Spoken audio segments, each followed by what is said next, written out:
My name is Erskine. I go to Tufts University, just outside of Boston, and I study geology and environmental science. So these are actually some really great questions about the natural sources of VOCs such as toluene. I'll be getting into that a little bit. My project specifically is characterizing volatile organic compound, or VOC emissions, from surface expressions of the Salton Sea Geothermal System, or SSGS. So to start off, we have all lived in Southern California for a while, and we know it's pretty seismically active. Just yesterday, we had a 4.4 magnitude earthquake on the Puente Hills fault zone. There's also several other fault zones that exist in Southern California. Specifically relevant to the Salton Sea are the San Andreas Fault and the Imperial Fault. The Imperial Fault is the northernmost section of the East Pacific Rift, which is a spreading rift, and the San Andreas Fault, which is a transform fault. The Brawley seismic zone connects these two large fault systems and is an area of high seismic activity. It also has a lot of faulting. My specific study area is within the Brawley seismic zone. It's called the Davis Shrimp Field. This is a seep system that contains both griffins and pools. Griffins are mud pots that have accumulated about 1 to 8 feet in the air, and pools are standing water. We did not take notice of any pools while we were doing ground sampling, so I'll be focusing on just the griffins. To kind of give you an idea of what an extensional sedimentary basin should ideally look like, first you start off with a couple layers of crust that are then pulled apart by the same faults I was talking about. This allows for a lot of permeability for rising geotherms or heat to come up. This also creates a trough that's filled in with sediment. So in the Salton Sea, that was mainly deposited by the Colorado River. There's also been several paleo lakes that existed where the Salton Sea is now. Eventually, you get to a point where the crust is so thin that the heat and magma from the subsurface metamorphosizes the sediments that exist in the trough, which then leads to superficial expressions of a geothermal system, allowing for convection of hydrothermal fluid, as well as the magnetism that we see around the area. The griffins themselves contain water, mud, gas, and there has been some petroleum found in them. It's driven by CO2, so when looking at our griffin emissions, it's over 99% CO2. It also includes both biotic and abiogenic gases. The biotic gases, or living gases, are thought to come from hydrothermally matured kerogen. So kerogen is a parent product to things like petroleum and crude oil. So as you have this really hot fluid from the geothermal system moving through this parent material, you get really hot and really fast matured hydrothermal petroleum.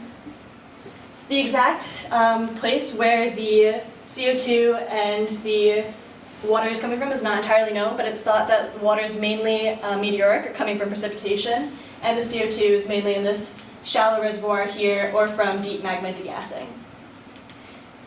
So to collect our data, we went out to the Salton Sea in June of 2024. We took 2-liter WAS canisters and put them right up to the mouth of some of our griffins. This is Catherine taking a sample. Then we sent these off for gas chromatography analysis to the Roland Blake laboratory, where they ran mass spectrometry methods on the samples. The specific samples that we're looking at are non-methane hydrocarbons. So these are trace gases. This is in the less than 1% that's coming out of the griffins. As you can see, I've sorted into 3 separate categories. These are the 3 classes that I'm going to be focusing on for non-methane hydrocarbons. First one being alkanes, which incorporate single bonds in between the carbons, alkenes, which have 1 or more double bonds, and aromatics that have 1 or more benzene rings, so these guys. Within each of the classes, I have sorted it by molecular weight. So this goes from something like ethane, which is a C2 hydrocarbon, all the way up to decane, which has 10 carbons. I did this for each of the groups. So as you can see, there's a pretty consistent downward or fairly stagnant trend. This makes sense because generally lighter gases or the gases that have low molecular weight are found in higher abundance. They're just easier to form, and they also are more stable in most environments. So this is clean air, taken to the Cedric Reserve by the land group, so shout out to them. However, moving on to our Griffin emissions, so things we took right at the mud pot mouth, we're seeing a pretty significant downward trend as well. So the alkanes are following the expected path. Moving on to alkenes, also fairly expected. The propene levels are a little bit elevated, however, downward trend all the way through. And the aromatics also have this really nice downward trend, so everything's great. However, this benzene value is exceptionally high, especially as compared to this toluene value. So this is almost 30 ppm or parts per million. Putting these all together, you can see that this is a major spike. Benzene is a C6 hydrocarbon, has 6 carbon atoms. Ethane, as you remember, has 2. So really you shouldn't be seeing more benzene than ethane in one of your samples. This is weird, and I wanted to investigate this further. So first off, I wanted to dispel any confusion that it might just be the Salton Sea being super weird. The ambient Salton Sea benzene average for the same time of year, June of 2023, was only about 24 ppt or parts per trillion, as compared to the ppm value that we were seeing coming from the Griffins. Why does this matter? Well, basically benzene is a really hazardous gas. It can compromise bone marrow, which can lead to anemia. It's a human carcinogen, and it also can cause chromosomal aberrations. Secondarily, it can interact with the OH radical and form ozone, which has its own suite of health effects. It is found naturally in petroleum products, so that's one of the reasons your gas nozzles fit so nicely onto your cars. They don't really want things like VOCs coming out at you. And has a lifetime of approximately 10 days, but it can range from anywhere from a few days to 2 weeks. It's basically 10 days of bouncing around getting people's lungs. To circle back to the ozone formation, I'm talking about tropospheric or bad ozone. So this is the one that can cause streaming eyes, headaches, or pulmonary dysfunction. This is especially a concern for communities that may live downwind of a source, such as the Griffins. I want to quickly compare the maximum benzene concentration we recorded to the Occupational Safety and Hazard Association's health standards. So this is basically a threshold for what is dangerous. Anything above 5 ppm over a 15-minute exposure time is a hazard for human health. As you can see, this is almost 6 times the amount that we are suggesting is a health hazard. This was a year where, anecdotally, we've heard there was a lot of bubbling, there was a lot of smell. So there is evidence that this system can be more active, which is good for us, at least we know. We also only observed up to 30 ppm of benzene. We don't know if this is the highest it can go, and we also don't know if this is an outlier. So who is this impacting? Well, most directly, people who visit the Davis Shrimp Field, such as the WAS cohort. We get almost daily visitation from tourists and geology classes, as shown by Onderdonk in his study in 2011. Additionally, there is a geothermal power station about 1,000 feet away. So workers at this power station could potentially be exposed to emissions coming from these mud pots. On a larger scale, there's a couple cities within a 15-mile radius of the mud pots. The city of Calipatria is about 6 miles away, has a population of about 6,200. And the city of Raleigh is about 15 miles away and has a population of about 27,000, sorry. Both of these cities have enhanced poverty rates as compared to the California average, which could make this an environmental justice issue if the benzene emissions are going that direction. I now want to look at the emissions that we're seeing from the Griffins over time. So as you'll notice, the approximate percent volume stays around the same value. About 40% of the composition coming out is benzene. However, over time, we see this massive variability. So this is a maximum concentration from 2022. It's only about 0.2 ppm. This is still an order of magnitude more than the ambient Salton Sea, not nearly as much as the 30 ppm that we're seeing. However, it's really interesting that we're seeing pretty consistent compositions coming out around this 40%. So this kind of led me to pursue the question of like, where is this coming from? Why are we seeing all of this benzene coming out consistently? So my first thought is crude oil. We've seen petroleum come out of these seeps. Maybe that's the reason. So I took a look at some crude oil tank emissions that the Roland Blake lab ran in 2023 and found that benzene actually comprises less than 1% of the crude oil. About 0.01 ppm. This is still enhanced compared to ambient concentrations, but nothing compared to what we were seeing. So I reached out to some of the authors of the papers that I've been reading. So Dr. Dag Carlson and Dr. Henrik Svensson at the University of Oslo. And they came back to me with the idea that it could be due to the enhanced aqueous solubility of non-methane hydrocarbons. So benzene, as you can see, has a much higher aqueous solubility. It can get incorporated into hydrothermal fluid easier than a lot of these other compounds. But as you can see, this doesn't totally match up with what we're seeing from the griffins. The toluene to benzene ratio is a lot higher here, so we should be seeing more toluene coming out of the griffins. This is not the case.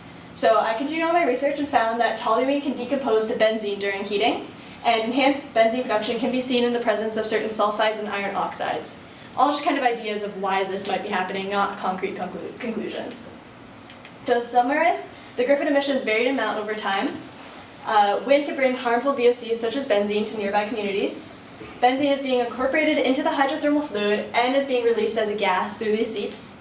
And close to the source, benzene concentrations may be a significant health hazard. So next steps, I would really like to run some drone and airborne flights over the geothermal plants. So see if they are drilling down into VOCs. We know that the sediments can go down to like 20,000 feet, which is far below what they're drilling into, so I want to see if they're expelling this as a byproduct of their activity. Additionally, I would like to collect data during different parts of the year, especially winter, when the boundary layer might be more stagnant and lower, and to collect water samples for solubility testing of the idea that it could be due to the enhanced solubility of benzene. Lastly, I would love to put up some signs, so unaware folks such as this might know that they are possibly being exposed to hazardous gas. And with that, I would like to thank Katie Paradero, Dr. Don Blake, the entire WAS team, as well as everyone else who has helped me out along the way. I really, really appreciate it. Thank you.